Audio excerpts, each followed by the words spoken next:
On peut poser les feuilles maintenant, à côté de nous. Vous avez vu, dans la cathédrale, devant l'autel, il y a déjà la vasque du baptême, avec l'eau du baptême. Et vous, qui êtes en marche vers le baptême, eh bien voilà, ça vous dit, voilà, bientôt, d'étape en étape, eh bien arrivera le jour où cette eau sera versée sur votre front pour devenir enfant de Dieu. Et vous, vous êtes déjà baptisés. Ça s'est déjà passé pour vous. Mais cette vase vous rappelle que ce qui s'est passé, c'est pour aujourd'hui, maintenant. La lumière du cierge pascal qui brille dans le cœur, elle brille pour vous encore aujourd'hui. Elle veut briller pour vous aujourd'hui. Et peut-être que la grande question qui nous est posée aujourd'hui, c'est à quoi ça sert d'être chrétien ? Après tout, autour de nous, plein de gens ne le sont pas. Et ils peuvent vivre très heureux. Alors à quoi ça sert d'être chrétien ? Pourquoi, après toutes ces années après mon baptême, je vais faire ma profession de foi ? Pourquoi j'ai demandé à être baptisé ?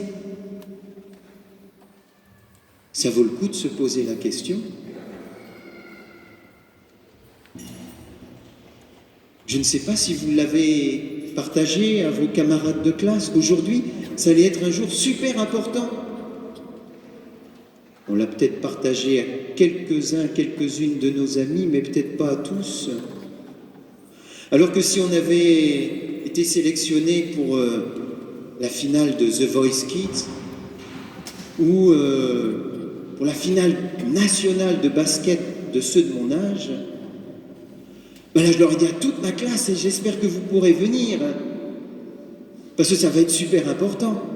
Et toute la classe aurait dit, ah ben oui, on veut être là pour t'encourager. Et même si je ne peux pas venir, ben le matin, je t'enverrai un petit message pour te dire, je pense bien à toi, tu vas gagner, ça va être super. Et pourtant, aujourd'hui, alors vous êtes habillés magnifiquement, puis on n'a pas osé le dire. À quoi ça sert d'être chrétien ? Alors on va poser la question à un chrétien qui a vécu il y a presque 1800 ans. C'est vieux. C'était quand même après Jésus. Sinon, il ne serait pas chrétien. Mais c'était les tout débuts des chrétiens. Et ce n'était pas facile d'être chrétien à cette époque-là. Souvent, les chrétiens devaient se cacher. Encore aujourd'hui, il y a des chrétiens qui doivent se cacher parce qu'ils risquent leur vie en disant qu'ils sont chrétiens. À l'époque, c'était partout. Et un jour, il y a justement quelqu'un qui n'est pas chrétien et puis qui demande à un chrétien, mais qu'est-ce que vous êtes ? Alors voilà la réponse du chrétien. Les chrétiens ne se distinguent des autres hommes ni par le pays, ni par le langage, ni par les coutumes, car ils n'habitent pas de ville qui leur soit particulière. Apparemment, ils sont comme les autres. Leur genre de vie n'a rien de singulier. Ah bon ? On n'est pas différent des autres ? Apparemment, non. Ils se conforment aux usages locaux pour les vêtements, la nourriture et le reste de l'existence. On n'a pas de menu spécial chrétien. On n'a pas des vêtements particuliers chrétiens. Tout en manifestant les lois extraordinaires et vraiment paradoxales de leur manière de vivre. Il y a un petit quelque chose. Ils résident chacun dans son pays, mais comme des étrangers domiciliés. Ils s'acquittent de tous leurs devoirs de citoyens et supportent toutes toutes les charges comme des étrangers. Ils s'acquittent de tous leurs devoirs de citoyens. Les chrétiens, comme tous les autres aujourd'hui, sont appelés à aller voter. Le code de la route, il n'est pas différent pour les chrétiens que pour les autres Français.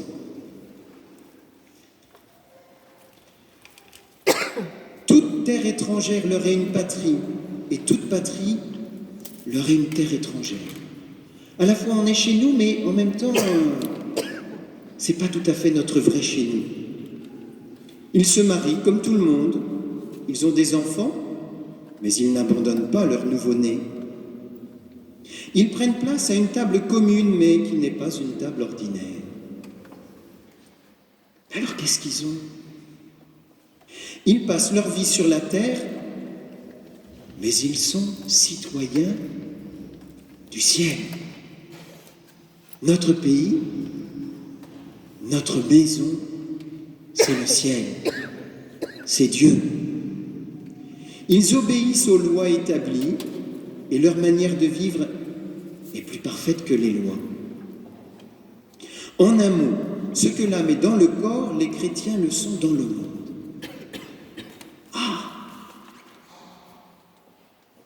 Un corps tout seul, c'est pas un homme, c'est pas une femme.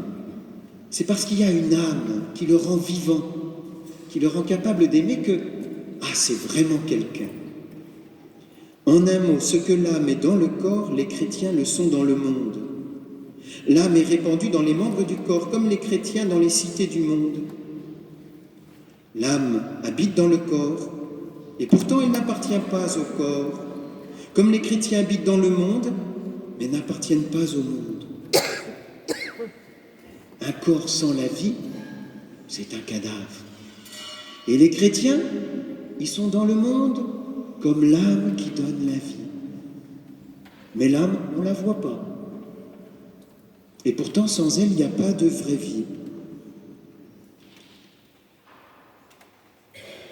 L'âme est enfermée dans le corps, mais c'est elle qui maintient le corps. Et les chrétiens sont comme détenus dans la prison du monde, mais c'est eux qui maintiennent le monde. Oula! Être chrétien, c'est pas une petite chose. C'est maintenir le monde. C'est faire en sorte que le monde tienne. Mais oui, mais moi, à mon âge, tenir le monde entier, comment je vais faire? Le poste que Dieu leur a fixé est si beau qu'il ne leur est pas permis de le déserter. À quoi ça sert d'être chrétien? C'est de tenir le monde. Et de le tenir comment? En lui apportant un parfum particulier. Un parfum qui vient de Dieu. Un parfum qui vient de l'amour de Dieu qui veut se répandre dans le monde. Frères, nous disait saint Paul, soyez dans la joie. Cherchez la perfection. Encouragez-vous. Soyez d'accord entre vous. Vivez en paix. Ça sert uniquement à ça d'être chrétien. Être dans la joie, chercher ce qu'il y a de meilleur, s'encourager les uns les autres, être d'accord entre nous, vivre en paix. Ça paraît tout simple, mais quand je regarde, en fait, c'est pas si facile que ça. Être chrétien, c'est croire que c'est possible et que ça change le monde.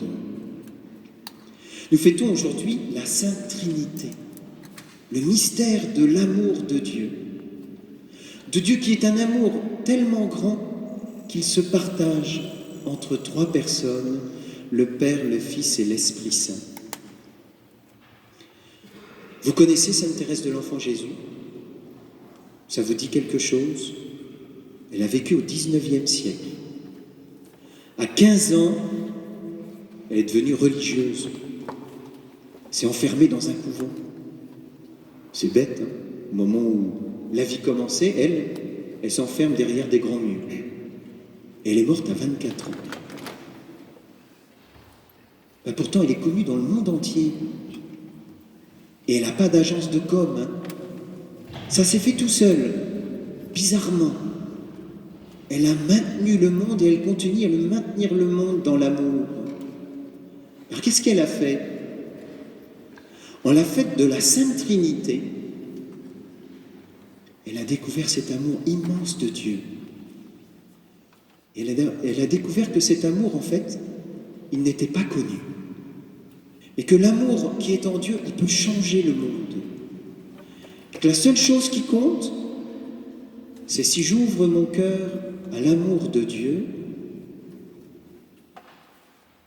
alors il rentre dans mon cœur et il peut se passer des choses extraordinaires.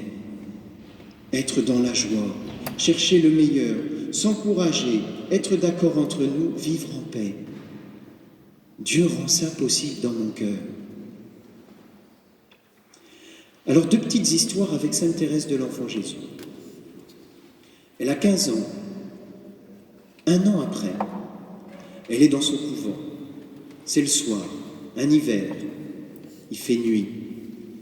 Elle est en train de ramener une sœur âgée de la communauté, qui est très malade. Une sœur qui est malade, âgée et qui n'a pas très bon caractère, qui fait qu'elle est tout le temps en train de se plaindre. Et Thérèse est là à côté en disant « Allez ma sœur, avancez, encouragez-vous les uns les autres. » Et la sœur dit « Ah là là, vous me tenez mal, aïe aïe aïe, vous me faites mal. » Alors Thérèse essaye de faire un petit peu mieux, puis elles avancent comme ça. Et puis, au milieu de ce concert de plaintes, Thérèse entend, au-delà des murs, un autre concert, un vrai concert, avec des instruments. Et elle est en train de penser, ah tiens, pas très loin de notre couvent, il y a des amis qui sont réunis dans un beau salon, tout éclairé. Il y a des musiciens et on doit être en train de danser. Tout le monde est dans des robes magnifiques. Et Thérèse dit, pour rien au monde, j'aurais voulu laisser ce petit service que j'étais en train de rendre pour tous les concerts et soirées du monde qui brillent mais qui ne sont que d'un instant. Ce petit geste d'amour, elle sentait que ça remplissait son cœur beaucoup plus que toutes les fêtes. Non pas que les fêtes ne sont pas importantes, aujourd'hui on va faire une belle fête. Et ce qui fait la beauté de la fête, c'est que je remplis mon cœur de donner de la joie aux autres. Et c'est curieux, mais ça, ma joie, elle ne va pas simplement à ceux et celles qui m'entourent, elle va remplir le monde entier d'une manière mystérieuse. Deuxième histoire. D'abord, une petite parenthèse. Hier, on a répété avec la profession de foi, et au moment où on déroulait la messe, au moment de parler de l'homélie, il y en a une qui a dit « Elle va durer combien de temps l'homélie ?» Alors j'aurais dit « Ah, c'est vous qui me dites combien vous voulez. » La réponse a été « 1 demi-heure. » On continue. Deuxième histoire, toujours avec Thérèse. Là, c'est un petit peu plus tard. Elle doit avoir 19-20 ans. Elle vit avec des religieuses, elles n'ont pas toutes 19-20 ans. Il y en a qui ont 70 ans, 50 ans, 30 ans. Il y en a qui sont super sympas, il y en a d'autres qui ne sont pas très sympas. Et même il y en a une, Thérèse, elle l'a même écrit. Cette sœur, elle a le talent de me déplaire en tout. Son caractère, ses manies, son éducation, tout me repoussait. Elle est, on ne va pas le dire, mais on a tous compris. Et parfois, ça arrive qu'autour de nous, il y en a qui sont un peu comme ça. Et alors, Thérèse, elle a découvert l'immense amour de Dieu. Et elle se dit, mais cette pauvre sœur, que j'ai vraiment du mal à supporter. Dieu, lui, il est en train de me dire, elle est mon enfant bien-aimé. Jésus me dit, j'ai donné ma vie pour elle, tellement elle a du prix à mes yeux. Et le Saint-Esprit, il est en train de me dire, j'habite son cœur, tu sais, elle est comme le temple où j'habite. Alors Thérèse se dit, cette sœur, ça va être difficile, mais je veux l'aimer. Vous imaginez devoir aimer celle ou celui qu'on ne peut pas voir. Thérèse se dit oui. Si Dieu l'aime, il la connaît mieux que moi, donc ça doit être possible. Ça veut dire que je n'ai pas encore découvert le trésor qui est caché en elle. Et en même temps, Thérèse dit, mais ça, je ne vais pas y arriver. Alors Seigneur, si toi, tu viens l'aimer en moi, ça va être possible. Seigneur, viens m'apprendre à l'aimer. Cherchez ce qu'il y a de meilleur. Soyez d'accord entre vous, vivez en paix. Et bien après la mort de Thérèse, la communauté était réunie, et puis les sœurs parlaient un peu de raconter leurs souvenirs. Et alors la sœur en question, elle a dit à toutes les autres, « Ben vous savez pas, je crois que j'étais la meilleure amie de Thérèse. » Ah oui, vous ne pouvez pas imaginer. Elle m'a partagé ce qu'elle avait de plus secret dans son cœur. Ce qu'elle n'avait pas dit aux autres, à celles qu'elle aimait.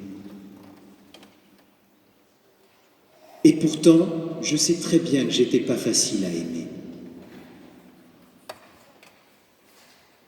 Être chrétien, c'est uniquement ça. Marcher vers le baptême ou faire sa profession de foi, c'est demander à Jésus, mais Jésus, faut que tu m'apprennes à aimer. Faut que je vienne vers toi. Faut que je vienne te recevoir dans l'Eucharistie où tu me donnes ton amour, pour que je puisse le donner autour.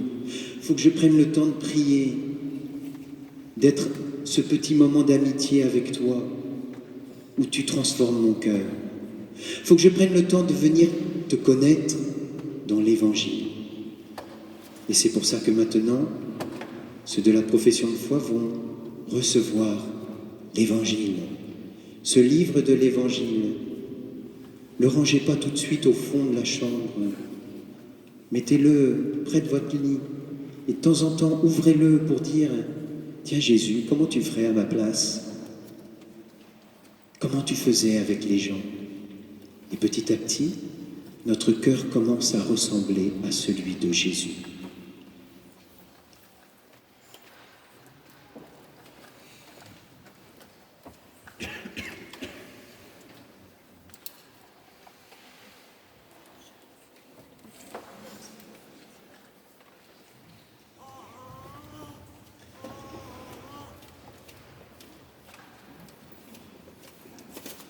Alors on va maintenant remettre les Nouveaux Testaments avec le Père Andrés à ceux de la profession de foi.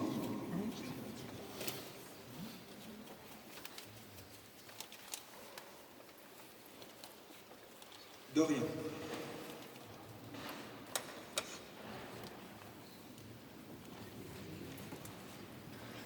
Dorian reçoit l'Évangile, qu'il soit pour toi parole de vie. Arthur.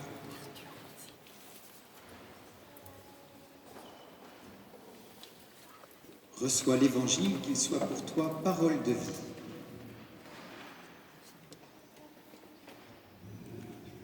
Lorraine. Reçois l'Évangile, qu'il soit pour toi parole de vie. Maxime.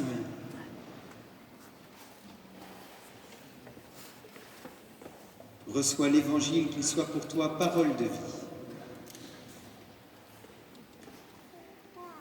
Louise.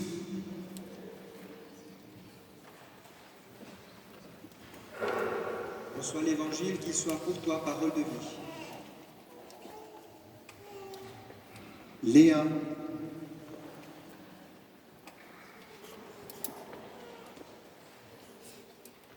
reçois l'évangile, qu'il soit pour toi parole de vie. Olivia,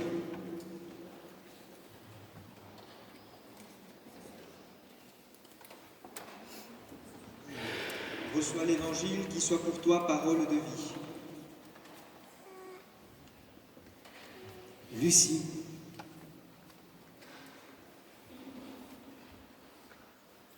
reçois l'évangile, qu'il soit pour toi parole de vie.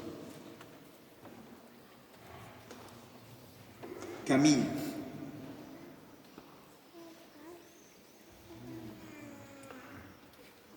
Reçois l'évangile, qu'il soit pour toi parole de vie. Stécie,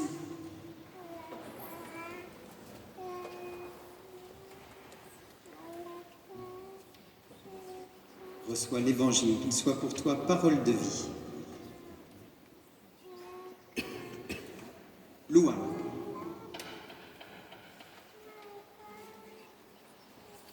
reçois l'évangile, qu'il soit pour toi parole de vie.